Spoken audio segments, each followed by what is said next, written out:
Good afternoon, everybody. Jeff from Rust Bucket Valley Garage. We are working on a 99 Toyota 4runner SR5 today. Had a laundry list of things to do. Check the brakes, all four wheels and everything. Turns out it does need front brakes, so we're going to be doing those. But we checked the rear brakes, and these drums right here are a real bugger to get off. The reason is because you have an interference right here where these things like to rust together. So generally what we do is we take a soft blow hammer and we go around the periphery of the drum and loosen it up a little bit, and the things just gently come off. These, however, did not feel like it. So what we did is we took a wire brush and we went around this edge and hit this real hard and got all the rust off there and everything. And then we used a little bit of penetrating oil in here. Whatever you use on here, if you're going to leave it on there, don't leave very much on there. The reason is because this whole thing here is a spinning mechanism, and what it will do is as it spins, it will go out further and further, and if it gets to this point, it's going to start getting on your brake shoes and it's going to contaminate them. So then you put a little bit of like freeze off, something like that in here, and you let it set for a couple of minutes, and then you go ahead and tap this around the edge again, and these did come off. On some vehicles, these holes right here are threaded, so you can take a screw and put it in there, and you put screws in here, and then you get it off that way. This one is not. This one is not threaded at all. Another thing we had on this, once we got the drum off, was that we had a broken wheel stud. Okay, and it was this one right here. So what we did is, these are some weird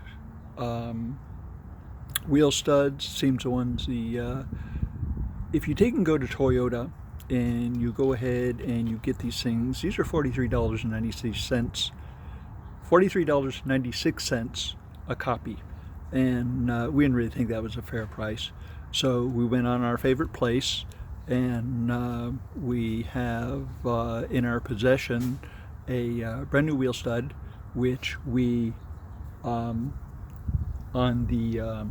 the back of it, it's kind of serrated, so it's enough to take and grab in the axle, so that it doesn't turn when you're taking the wheel lugs off and on.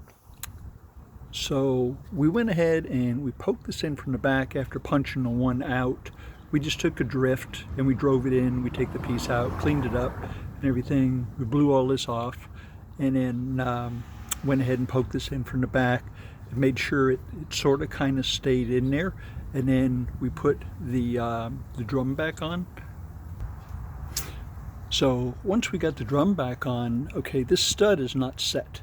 Okay, there is a tool that you can use. It looks just like this.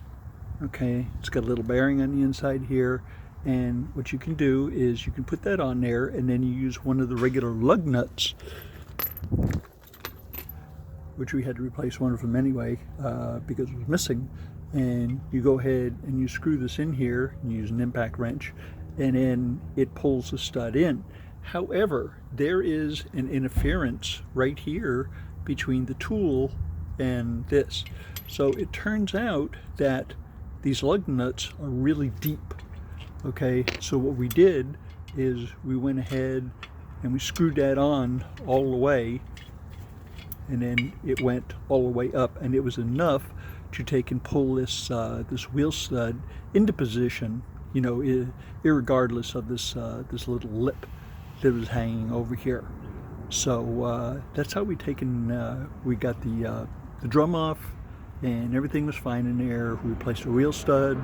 We do not send vehicles out with less than the required number of studs, because it's a road hazard. yeah, it's a little bit of a liability issue too. We want to make sure that everything is as perfect as we can get it. So hope I've given you a little bit of information on how to get these drums off. These are not the easiest things in the world to do, but wire brush and penetrating oil, and then how to take and replace a stud. So pretty easy task on here. The only thing is this stud, when we went ahead and replaced it, it is a M12 by 1.5, which is a metric stud, and the regular studs are 1.7 inches, and these are actually 1.976. Okay, so nearly 2 inches long. So, you know, because the thing has custom mag wheels on it. So I think these are the studs from the manufacturer. There's no evidence that they've been changed, but we want to replace what was there, make sure it's in good condition. But anyway, that's what I got for you today. I hope you have a wonderful afternoon.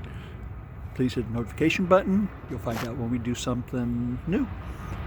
Thanks for tuning in. Talk to you later.